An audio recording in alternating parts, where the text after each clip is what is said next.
warahmatullahi wabarakatuh. Washabihi ajma'in. Amma ba'd, ibu-ibu, bapak-bapak, adik-adikku yang dirahmati Allah Subhanahu wa taala.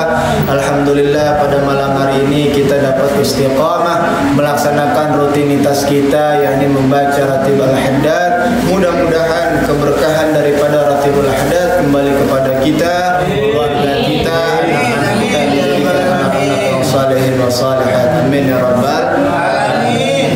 Jamaah yang dimuliakan oleh Allah Subhanahu wa taala, melanjutkan kita mengaji tafsir Yasin sampai pada firman Allah taala, wasyamsu tajri li mustaqarril laha dzalika taqdirul azizil alim. Wasyamsu, adapun matahari, tajri itu berjalan apa matahari, li mustaqarril laha pada tempatnya. Dzalika, yang mana demikian itu, takdirul azizil alim, itu kehendak atau takdir daripada Allah yang maha mulia dan yang maha mengetahui. Jadi matahari berjalan, ya, matahari berjalan li mustaqarrilaha, itu kalau bahasa ilmiahnya poros, apa poros itu?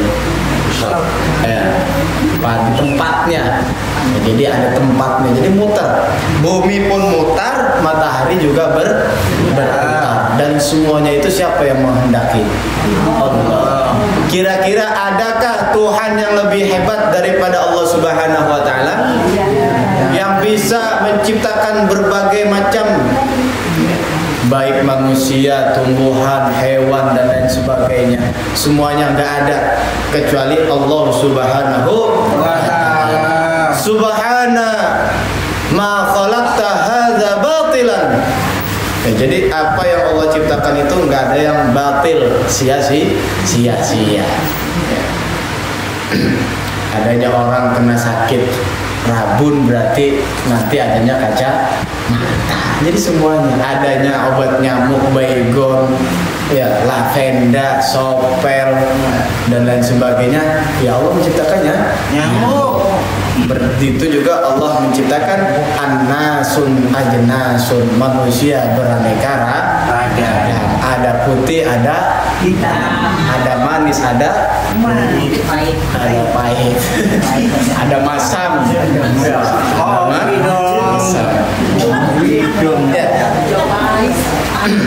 Jemaah yang dimuliakan oleh Allah Subhanahu wa taala, jadi semuanya yang ada baik di atas langit ataupun yang ada di dalam bumi ini, semuanya takdirul azizil alim. Semua kehendak Allah Subhanahu wa taala. Orang mati muda ya kehendak Allah.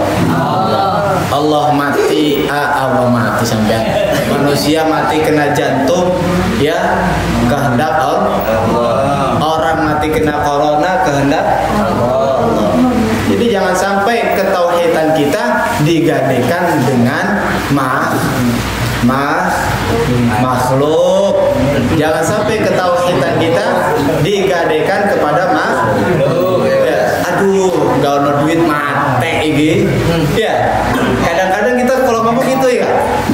Aduh, gak ada duit mate iki, man laisal fulus fa huwa manfus katanya. Orang yang gak punya duit mati. Allah, ini hati-hati. Ini seakan-akan bahasa menggadaikan keimanan. Ya, keimanan. Makanya tauhid kita dalami, ya, baik tauhid uluhiyah, rububiyah, dan asma was sifat. Yang gampang-gampang dulu, wujud, qidam, baqo. Apal Bu? Apal. Wujud lawan katanya? Ini kok ngajinya agak. Wujud ada, lawannya berarti? Ya tidak ada. Apa itu?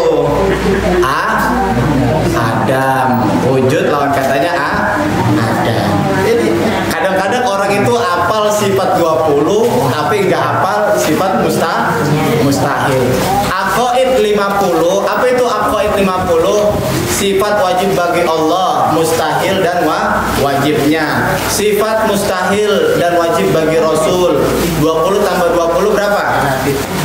40. 4 tambah 4. Sifat jaiz bagi Allah 1, sifat jaiz bagi Rasul 1. Jadi itu dikatakan aqaid 50. Tanamkan kepada anak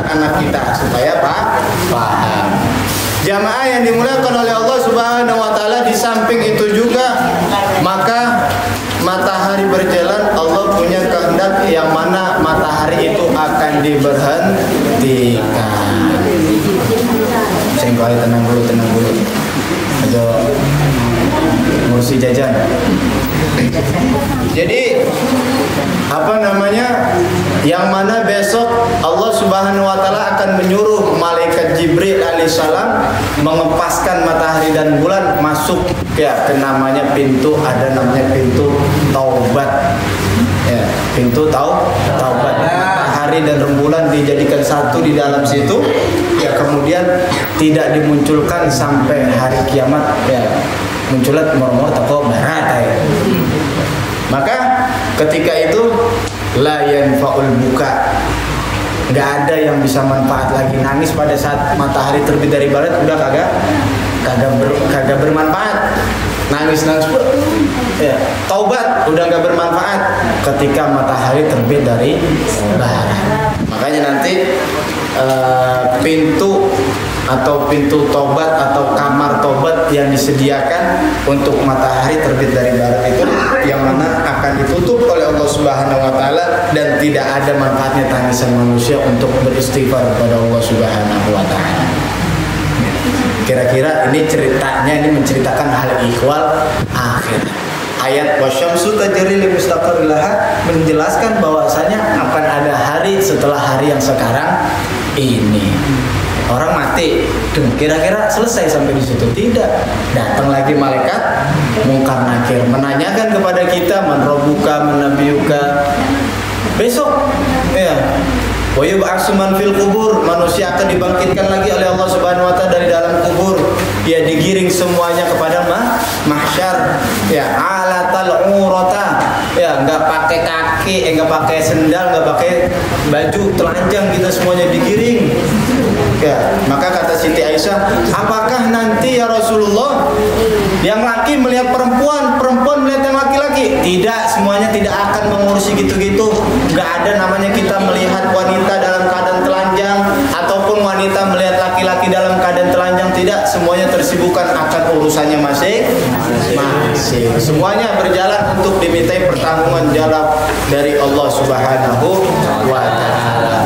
Maka dalam satu buah hadis, wa ra'aitu nasan, aku melihat manusia, kata Rasulullah, tuqradu shifahuhum, yang mana lidahnya atau mulutnya itu ditarik oleh Allah Subhanahu wa taala.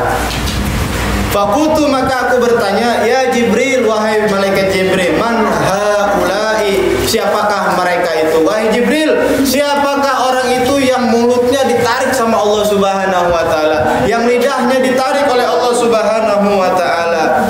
Faqala, maka Jibril menjawab, al-masya'una bin namimati bainan nas, dia orang yang suka namimah di antara manusia. Besok orang yang suka namimah, apa itu namimah? Namimah adalah melempar omongan atau mengadu domba, ya, untuk berseteru antara A dan B. Kemarin saya dengar si A itu ngomongin kamu gini. Ah, yang bener kamu. Iya. Akhirnya si B marah-marah. Ya, muring-muring ke rumahnya si A. Cepret hero gile. Ngamuk-ngamuk. Gara-gara siapa? Gara-gara si tukang ngadu domba. Maka besok orang yang punya sifat seperti ini, orang yang suka mengadu antara umat muslim dengan muslim yang lain, ditarik mulutnya sama Allah Subhanahu wa taala. Hati-hati jamaah. Mulong ngoten sama, saya juga hati-hati. Si anu. Akhirnya berantem. Besok dicangkemnya ditarik sama Allah taala. Wa ra'aitu rijalan mu'allaqina bi alsinatihim. Saya melihat ada orang yang mana lidahnya itu sampai ke kaki. Ya Allah. Aswai lidahnya itu gak sampai menjulur ke kaki. Besok orang-orang yang ini siapa? Fakultu man haula ya Jibril, wahai Jibril, siapa sih orang itu yang lidahnya itu menjulur sampai ke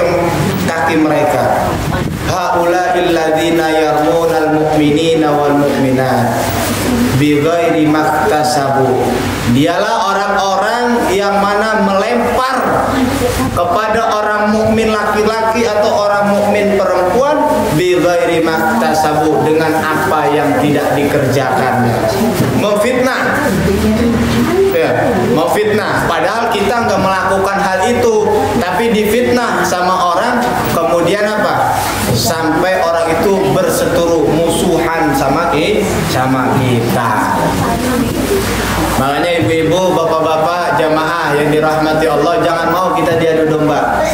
Ya, jangan mau kita difitnah. Jadilah orang yang cerdas. Kalau memang seperti itu datang, ya ayyuhalladzina amanu idza ja'akum fasiqun binaba'in fatabayyanu. Jadilah orang beriman yang sejati, ketika ada kabar yang enggak enak datengin. Ya, datengin Palo, emang bener ngomongin saya gini-gini. Oh, ju langsung murang-muring, sontok, ketemu di jalan Palo disontok. Ya, jangan. Jadi di tabayun dulu, tanya yang betul, apa bener begitu? Kalau enggak ya berarti itu berita hoax. Ya. Kita tanya dulu, jangan moro-moro ngantem, moro-moro nyaduk. Besok semua apa yang kita lakukan dimintai pertanggungjawab sama Allah Subhanahu wa Ta'ala. Orang kita nggak ngomong moro-moro diantem, kita nggak ridho, tuntut besok nang akhirat. Kalau sudah di pengadilan akhirat, alaihissallahu biahkamil hakimin. Siapa lagi hakim yang paling adil selain Allah Subhanahu wa Ta'ala? Sekarang mungkin hukum di dunia bisa dibeli, ya dibayar 200 juta kurang 5 tahun, dibayar 50 juta kurang setengah bulan. Mungkin seperti itu besok, tapi tidak ada. Ya, nggak ada yang bisa apa lepas daripada pengadilan Allah Subhanahu wa Ta'ala. Oleh karena itulah dua sifat ini jangan sampai dimiliki kepada orang mukmin yang sejati. Kita ngaji tapi masih begitu eman. Aja pati ngomongin gua ini. Wingi ngomongin wis ngaji mati ngomongin gua. Aja pati ngomongin wong. Boleh gitu Bu, aku harus tegas. Ya wis aku mbek info anyar soalnya. Paran ya sama aja itu.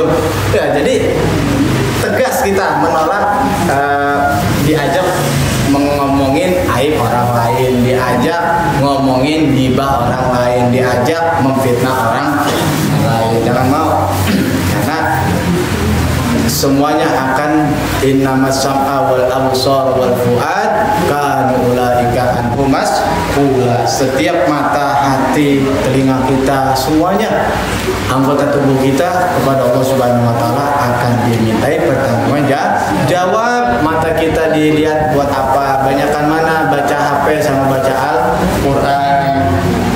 Kaki kita banyak mana jalan-jalan sama ke musola, ke masjid? Makanya pahalanya besar kalau orang yang jalannya jauh. A'zamu ajran fi shalah, orang yang pahalanya besar saat melaksanakan salat. Ab'aduhum mamsyan ilal masjid, yang mana orang itu jauh jalannya menuju ke tempat masjid. Ya. Yang rumah 5 meter bertitit, muter toko kandang, muter ke sini masuk, muter nanti jadi jauh ya. Kenapa? Karena setiap langkah itu akan menjadi saksi persaksian kaki kita kepada Allah Subhanahu wa Ta'ala bahwasanya langkah kita digunakan untuk ke masjid, ke musola, ke masjid taklim. Ya, nanti akan bersaksi semuanya. Semua apapun yang kita sentuh akan memberikan kesaksian. Bahkan karpet ini, ya kalau sering kita sholat akan bersaksi kepada Allah Subhanahu wa Ta'ala. Semuanya akan menjadi saksi. Jamaah yang dimuliakan oleh Allah Subhanahu wa Ta'ala. Maka orang-orang yang mana suka seneng kerjaannya mengadu domba, kerjaannya memfitnah, maka orang itu besok mulutnya panjang, cangkemnya dogo, lisannya menjulur sampai ke kaki. Makanya hal ihwal yang ditakutkan oleh umat Muhammadiyah semuanya itu adalah besok pada yaumal hisab. Yaumal hisab, jangan-jangan haji kita nggak dihitung sama Allah. Jangan-jangan umrah kita nggak dihitung sama Allah. Jangan-jangan sedekah kita nggak dihitung sama Allah. Jangan-jangan nggak dihitung sama Allah. Jadi rugi. Oleh karena itulah, satu obat kerugian, satu obat yang bisa menolong kita di hari kiamat adalah Rasulullah.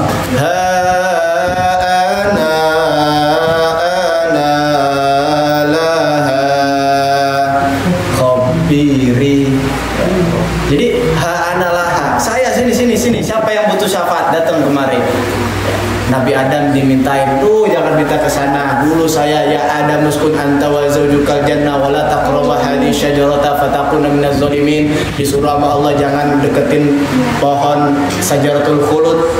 Dipenek sama Nabi Adam, akhirnya diturunin ke bumi. Nabi Nuh, jangan ke saya, dulu saya nggak kuat ngadepin umat ini sampai saya minta banjir.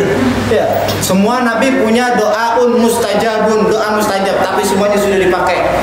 Semua Nabi punya doa mustajab ketika Rasulullah nanti besok di hari kiamat doanya baru dipakai.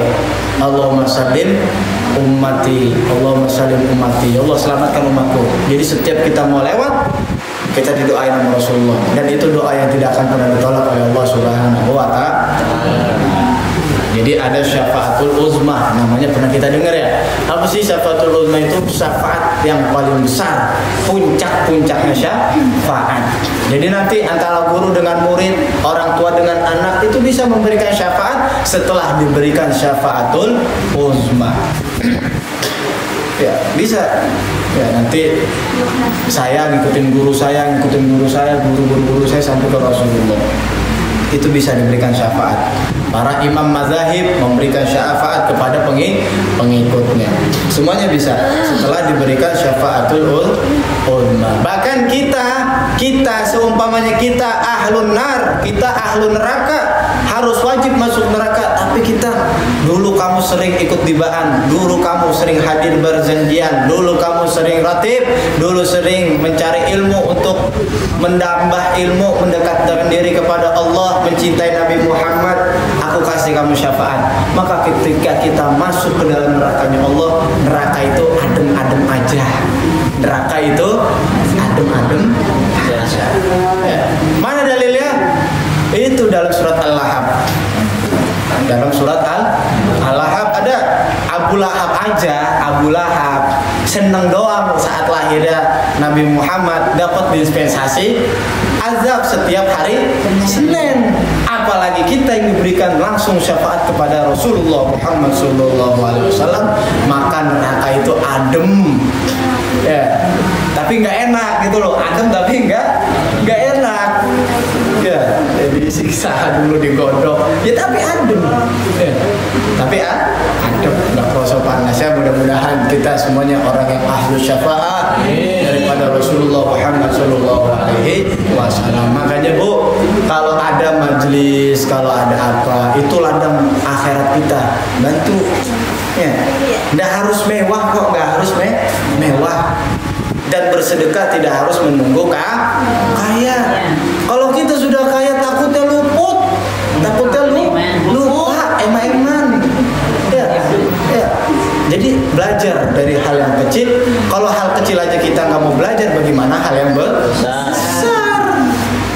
Belajar dari hal yang kecil. Ya. Aduh, keset udah demok. Keset depan itu loh, mampu uyuh, mampu ini ganti pengen umpamanya. Ya kan, diganti keset. Aduh, lampu kadang-kadang mati sampai 4 hari nggak diganti. Kita ada ini sih, ganti. Hal yang kecil aja kita perhatikan, apalagi hal yang besar. Kalau udah hal yang kecil disepele, apa maning hal yang gede. Kan begitu pemahamannya. Oleh karena itu, mari kita belajar untuk membantu menyuburkan Islam, membantu majelis-majelis taklim. Ojo eman, ndak harus uang kok. bersedekah atau menyumbang itu nggak harus duit, ya. Bisa mungkin tenaga kita. Wah, apa yang perlu dibantu? Yuk, berkat ini Pak Lo, ya kan? Ya, aja petongkrong sambil ngecopros paling asem, yang melo, gawe rame banget kerjaan. Jangan seperti itu. Jadi apa yang kita bisa bantu kita kerjakan. Jadi harus enteng tangan, ringan tangan dalam kebaikan yang membantu dakwah Islam, ya. Apalagi ya seperti ini orang-orang ngasih jajan, itu kan hal yang sepele. Tapi ketika masuk ke dalam perut saya, ke perut jamaah yang lain, itu jadi pahala. Sampai makanan itu keluar, selesai sudah. Tapi kalau nyumbang, Pak, aku nyumbang AC, aku nyumbang kipas. Ini kipasnya soalnya sudah banyak lumutnya, ini harus dibersihkan. Itu jadi pahala. Mau nyumbangan, Pak, kelebihan apa yang karena nih? Ya lumutnya tuh turun. Oh nonawi ini mulai musolanya sampai sekarang. Ya, jadi hal yang sepele-sepele jangan disepelekan.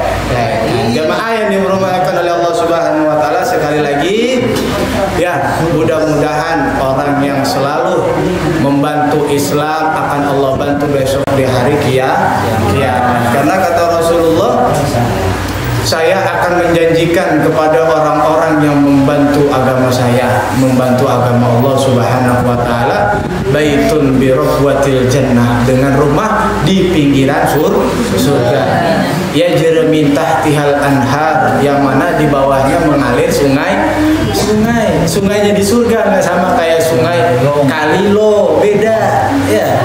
Ada air susu, ada air madu, ada air mawar, ada telaga Kausar dan lain sebagainya. Dan tidak ada rumah yang paling indah kecuali rumah kita besok di surga. Ya, mudah-mudahan kita masuk surga ini. Amin. Alamin. Jemaah yang dimuliakan oleh Allah Subhanahu Wa Taala, mudah-mudahan apa yang saya sampaikan pada sore hari ini memberikan kemanfaatan kepada kita semuanya, dan belajar kita memperhatikan hal yang sepele, menjauhkan daripada sifat namimah, sifat ghibah, sifat adu domba yang mana mencelakakan diri kita besok di kemudian hari. Wallahu muwaffiq ila aqwamit thoriq. Wassalamualaikum warahmatullahi wabarakatuh.